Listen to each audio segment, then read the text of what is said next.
Students, welcome to my YouTube channel Shreyasi classes. हमने एक chapter कल स्टार्ट किया था लास्ट क्लास में, न्यू इकोनॉमिक पॉलिसी। उस पॉलिसी के आज एलिमेंट्स करने हैं, या इसको हम कंपोनेंट्स भी न्यू इकोनॉमिक पॉलिसी के कहते हैं। कितने कंपोनेंट्स हैं? नाम में ही है न्यू इकोनॉमिक पॉलिसी के, 3 हैं, लिबरलाइजेशन, प्राइवेटाइजेशन, ग्लोबलाइजेशन। आज उसका पहला एलिमेंट दैट इज लिबरलाइजेशन हम स्टार्ट करेंगे। बेटा, लिबरलाइजेशन का मतलब क्या होता है, ध्यान से सुनेंगे। 1991 में जब ये न्यू इकोनॉमिक पॉलिसी आई, इसके आने से पहले हमारे यहाँ पे काफी सारी रिस्ट्रिक्शंस थी। आपको कोई भी अगर इंडस्ट्री सेटअप करनी है, आपको बहुत सारी परमिशन लेनी पड़ती थी। लाइक प्रोडक्शन कितनी करेंगे, कितनी प्रोडक्शन कैपेसिटी होगी, गुड्स को एक्सपोर्ट करेंगे या नहीं करेंगे, किस प्राइस पे गुड्स को बेचेंगे, हर एक चीज में लाइसेंसिंग थी आपकी। रजिस्ट्रेशन कंपलसरी था। ये सब लाइसेंसिंग, रजिस्ट्रेशन, ये सब एंड हुआ था लिबरलाइजेशन। इन सब से फ्रीडम दिया गया था इंडस्ट्रियलिस्ट को कि आप इन सबको आप फॉलो ना करें। तो देखो क्या लिखते हैं, liberalisation of economy means freedom from direct and physical control imposed by the government. Government जो डायरेक्ट और फिजिकल कंट्रोल इम्पोज कर रही थी, उससे उन्हें फ्रीडम दिया गया था। दीज कंट्रोल इंक्लूड, और इसमें कौन कौन से कंट्रोल आते थे? Number 1 industrial licensing, price control, foreign exchange control, import licence, restriction on investment. ये सब जो आपके रिस्ट्रिक्शन थी वो गवर्नमेंट ने हटा दी थी लिबरलाइजेशन। समझ आ गई बात? तो हमारे को क्या किया था? फ्रीडम दिया गया था from direct and physical control से फ्रीडम दिया गया, which were earlier impose by the government, like industrial licensing, production capacity, reduction on restriction on investment. इन सबसे फ्रीडम दिया गया। क्लियर हो गई बात? आगे चलते हैं, क्या क्या इकोनॉमिक रिफॉर्म्स बनाए गए थे अंडर लिबरलाइजेशन। तो पहले हमने मीनिंग किया लिबरलाइजेशन का, और अब हम इसकी क्या पढ़ रहे हैं? Economic reforms under liberalisation. Liberalisation में इकोनॉमिक रिफॉर्म्स हमने 4 तरह के रिफॉर्म्स पढ़े हैं, यानी कि 4 तरह से फ्रीडम दिया गया था हमें। पहले है हमारे industrial sector reform, industrial sector reforms. दूसरे हैं हमारे financial sector reforms, financial sector reforms. तीसरे देखना कौन से बेटा? थर्ड हमारे हैं fiscal reforms, and fourth is external sector reforms. Fiscal reforms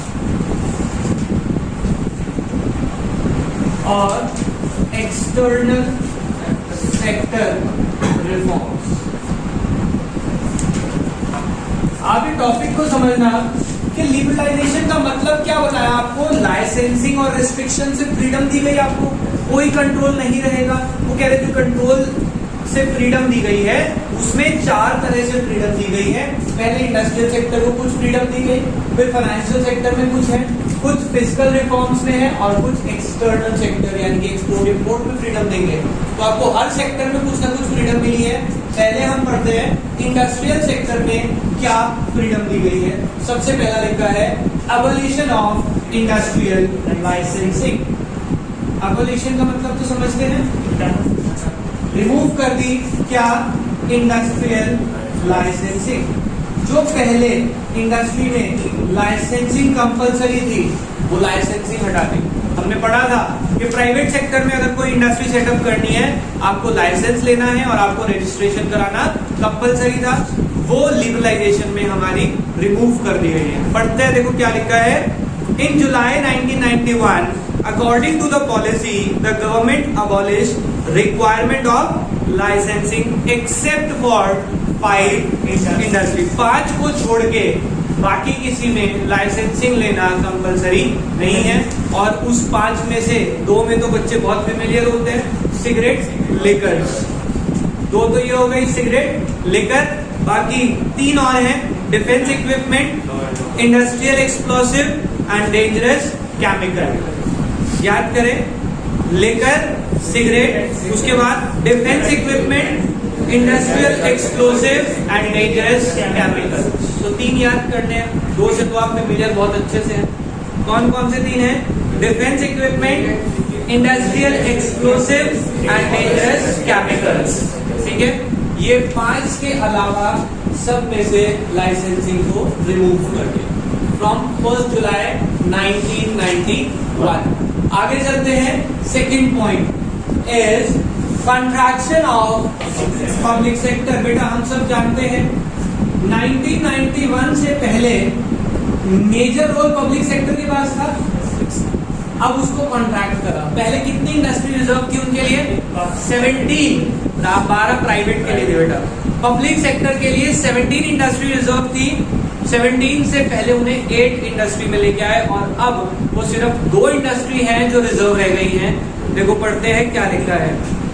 Under this, number of industries reserved for public sector was reduced from 17 to 8, and now it is only 2, that is railway and atomic energy.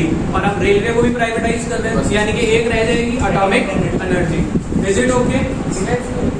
बेटा defence 3 थी, defence equipment में रख सकते हैं आप, उसको categorise atomic energy में कर दिया होगा इन्होंने, हेड 2 रखे सिर्फ। ठीक है, next third point is de-reservation of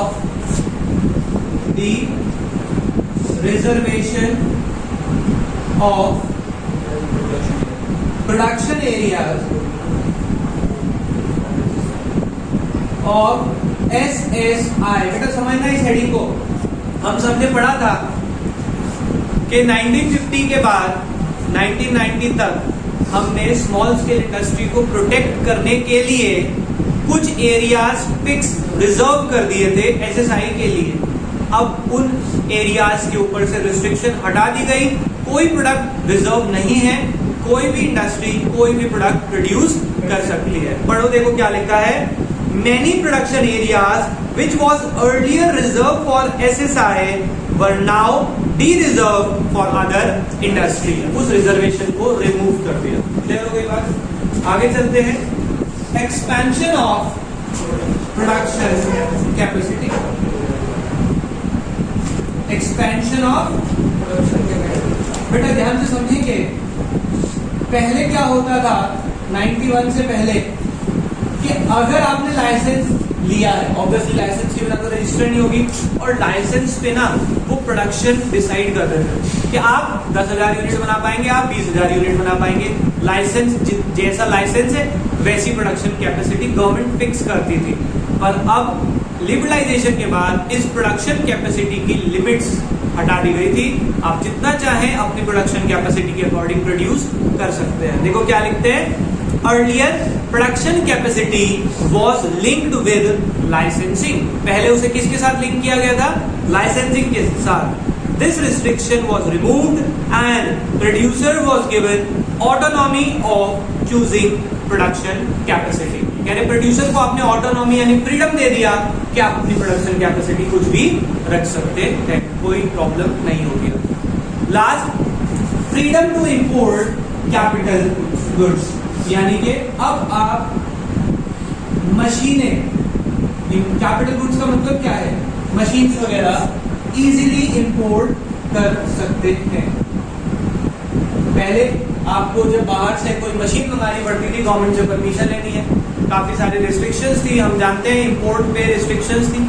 अब वो रिस्ट्रिक्शन हटा दी गई, आप मशीनें इजीली बाहर से इंपोर्ट कर सकते हैं, जिससे आप अपनी इंस्टीट्यूट को, अपनी ऑर्गेनाइजेशन को मॉडर्नाइज भी कर सकते हैं और प्रोडक्शन भी बढ़ा सकते हैं। देखो क्या लिखते हैं, the industrialist were given freedom to import capital goods for upgrading their technology. अपनी टेक्नोलॉजी को अपग्रेड करने के लिए they are free to import and advance to promote modernisation, अपने इंडस्ट्री को मॉडर्नाइज करने के लिए they are free to import capital goods. Clear? Yes बेटा, सबको समझ आ गई? सारी हेडिंग समझ आई? इसकी शॉर्ट फॉर्म बहुत सिंपल सी है, ACDEF।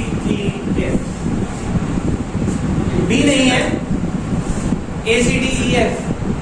ये किसके हैं? Industrial sector reform.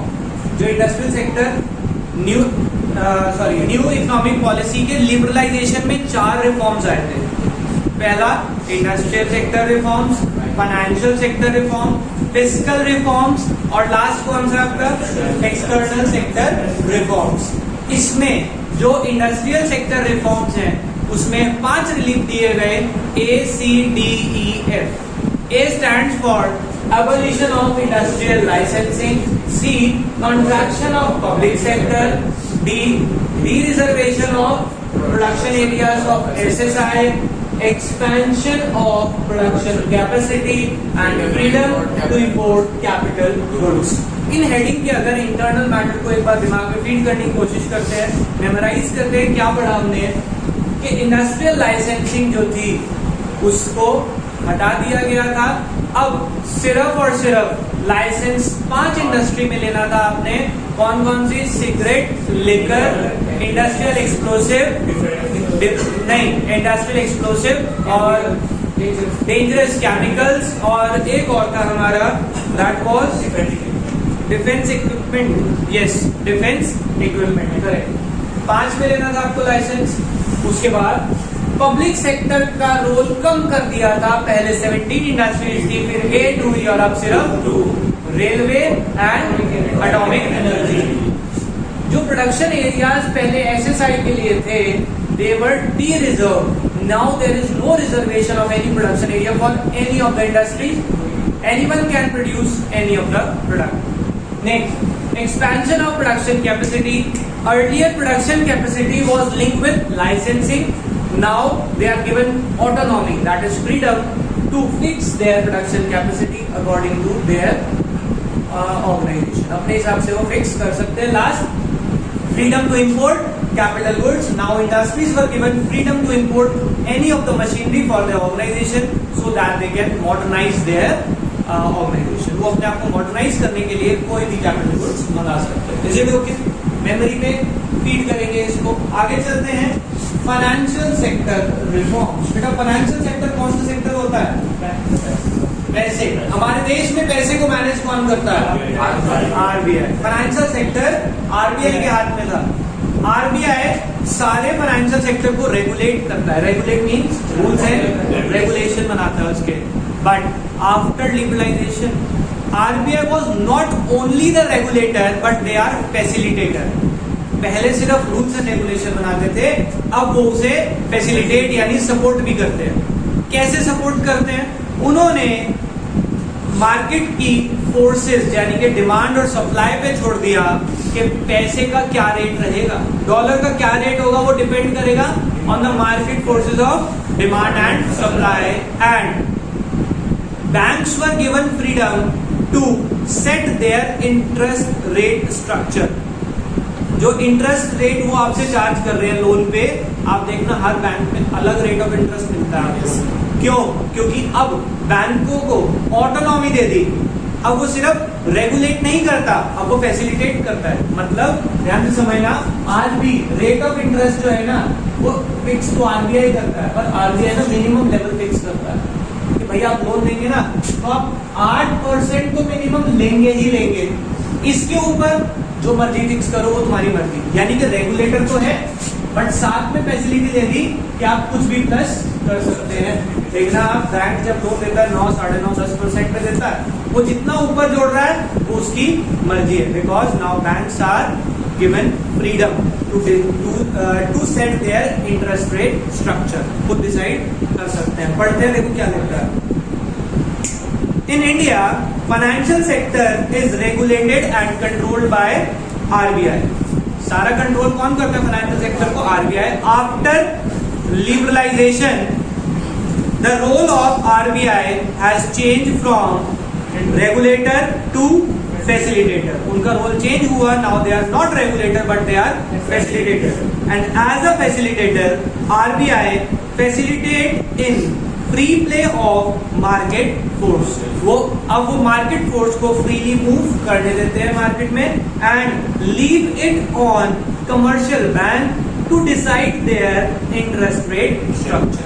Market force को इजीली फैसिलिटेट कर दिया कि जो मर्जी रेट डिसाइड करो, और बैंक्स को क्या दिया, बैंक्स को फ्री हैंड दिया to decide their interest rate structure. ठीक है, नेक्स्ट पॉइंट देखो, इसी में क्या लिखा है, liberalisation has also allowed FII यानी कि foreign institutional investors to invest in Indian financial market.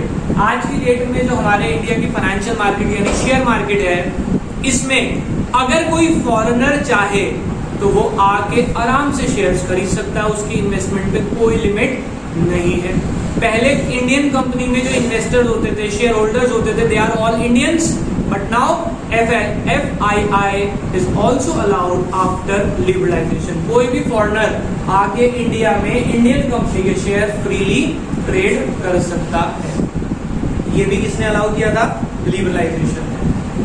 Thus, financial sector in India has shown a multi-dimensional growth। इस वजह से हमारा जो फाइनेंशियल सेक्टर है उसमें मल्टी डायमेंशनल ग्रोथ हुई है। क्लियर हो गई बात? यहाँ पे बेटा कोई हेडिंग नहीं है फाइनेंशियल सेक्टर में, और अगर हम इसकी समरी बनाना चाहें तो कुछ बना सकते हैं क्या, कि financial sector was controlled by RBI, and RBI is not only regulator but also facilitator। ठीक है, अब एज अ फैसिलिटेटर ये क्या करता है, फ्री, क्या किसको फ्री करता है, free play of market forces, free play of market forces, it allows the free play of market forces and allows commercial bank to fix their interest rate structure. इसके साथ लिबरलाइजेशन में allow किया किसको, FII to invest in Indian market. तो हम इसकी समझे कुछ इस तरह से भी बना सकते हैं। ठीक है, नेक्स्ट हमारा जो है दैट इज फिस्कल रिफॉर्म्स, वो हम करेंगे नेक्स्ट क्लास में। अभी के लिए बाय बाय।